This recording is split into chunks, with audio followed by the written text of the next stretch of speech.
அண்மைச் செய்தி மதிமுகவின் தென்சென்னை கிழக்கு மாவட்ட செயலாளர் கழககுமார் உள்ளிட்ட நிர்வாகிகள் கூண்டோடு தற்பொழுது ராஜினாமா செய்யப்பட்டுள்ளதை அண்மை செய்தியாக பார்த்து வருகிறோம். சென்னையில் மதிமுக நிர்வாகிகள் தற்பொழுது கூண்டோடு ராஜினாமா செய்யப்பட்டுள்ளனர். அவைத்தலைவர், பொருளாளர், துணை செயலாளர், பகுதி கழக செயலாளர்கள் என நிர்வாகிகள் பலர் தற்பொழுது கூண்டோடு ராஜினாமா செய்யப்பட்டுள்ளதை அண்மை செய்தியாக பார்த்து வருகிறோம்.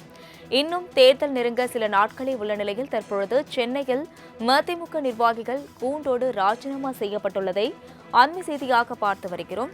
இதுகுறித்த கூடுதல் விவரங்களை செய்தியாளர் நௌஷாத் வழங்க கேட்கலாம். நௌஷாத், வணக்கம். தற்பொழுது சென்னையில் மதிமுக நிர்வாகிகள் கூண்டோடு ராஜினாமா செய்யப்பட்டுள்ளதாக தகவல் கிடைத்துள்ளது. என்ன காரணம்? கூடுதல் விவரங்களை வழங்கலாம். வணக்கம் அஸ்வினி. குறிப்பாக 2026 தேர்தலில் திமுக கூட்டணி கட்சியுடன் மீண்டும் தொடர்ந்து குறிப்பாக மறுமலர்ச்சி திராவிட முன்னேற்ற கழகம் போட்டியிடுகிறார்கள். இதில் மிக முக்கியமாக இடங்களை பெறுவதில் இழுபறி ஒருபடும் இருந்தாலும் கூட, கேட்ட இடங்கள் கிடைக்காமல் இருந்தாலும் கூட, கிடைத்த இடங்களை வெற்றி வைத்துக் கொண்டு மகிழ்ச்சி வருவதாக வைகோ தன்னுடைய கருத்தை பதிவு செய்தார். இருந்த போதிலும் குறிப்பாக கட்சி துவங்கிய காலத்திலிருந்து கட்சிக்கு உறுதுணையாக இருந்த நபர்களுக்கு உரிய அங்கீகாரம் கொடுக்கவில்லை என்ற குற்றச்சாட்டு என்பது கட்சிக்குள்ளேயே நிலவியது. அந்த மிக முக்கியமாக டி நகரை சேர்ந்த தென் சென்னை கிழக்கு மாவட்ட நிர்வாகிகள் கூண்டோடு ராஜினாமா செய்திருப்பது மிக முக்கிய செய்யப்படவில்லை. அதுவும் மிக முக்கியமாக அவர் விடுத்திருக்கக்கூடிய அறிக்கையில் திராவிட இயக்க கொள்கையை ஏற்று திமுகவை பயணித்து வந்த நான் 1994 தலைவர் வைகோ அலி உணர்ச்சிகரமான பேச்சுக்களை கேட்டு அவருடன் பயணித்தேன். அப்போது இருந்து மதிமுக என்னும் பேர் இயக்கத்தில் தலைவர் வைகோ அவருடன் பேரணி, நடைப்பயணம், போராட்டம் என நெருக்கடி காலத்திலும் கடந்த 32 ஆண்டு காலம் தலைவர் வைகோவுடன் பயணித்தேன். கழகமோ குடும்பமாக இயங்கி வந்த எனக்கு உரிய அங்கீகாரம் கொடுப்பேன் என வாக்குறுதி அளித்தார் தலைவர் வைகோ. 2020 சட்டமன்றத்தில் வாய்ப்பு கொடுக்கப்படும் என வாக்குறுதி அளிக்க செய்யவில்லை.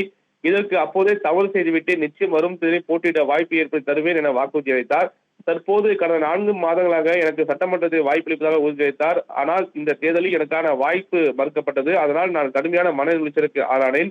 ஆகையால் நான் இதுவரை கட்சியில் வகித்து வந்த ஆட்சி மன்ற குழு உறுப்பினர், மாவட்ட செயலாளர் ஆகிய பொறுப்புகளை நான் ராஜினாமா செய்ய என்னுடன் தென் சென்னை கிழக்கு மாவட்ட நிர்வாகிகள், மிக முக்கியமாக அந்த தென் சென்னை மாவட்டத்துடைய அவைத்தலைவர், பொருளாளர், துணை செயலாளர் மற்றும் பகுதி கழக செயலாளர்கள் திருவல்லிக்கேணி, சோழிங்கநல்லூர் கிழக்கு, வேளச்சேரி, மேலும் மயிலாப்பூர், மிக முக்கியமாக சோழிங்கநல்லூர் உள்ளிட்ட பொது குறிப்பாக அவைத்தலைவர் எம் நாதன், பொருளாளர் துரை குணாசேகரன், துணைத் தலைவர் வி ராஜேஸ்வரி மற்றும் பொதுக்குழு உறுப்பினர்கள் குறிப்பாக யாஸ்மின், மாணவர் அணி, பொறியாளர் அணி, வழக்கறிஞர் அணி, அனைத்து பகுதி கழக நிர்வாகிகளும் அனைத்து வட்ட கழக செயலாளர் ராஜினாமா செய்வதாக சொல்லியிருப்பது அறிவிப்பு இருப்பது மிக முக்கிய செய்வது. கூண்டோடு ராஜினாமா செய்வதாக குறிப்பாக தென் சென்னை கிழக்கு மாவட்டத்துக்கு உட்பட்ட ஒரு மதிமுகவுடைய நிர்வாகி அனைவரும்.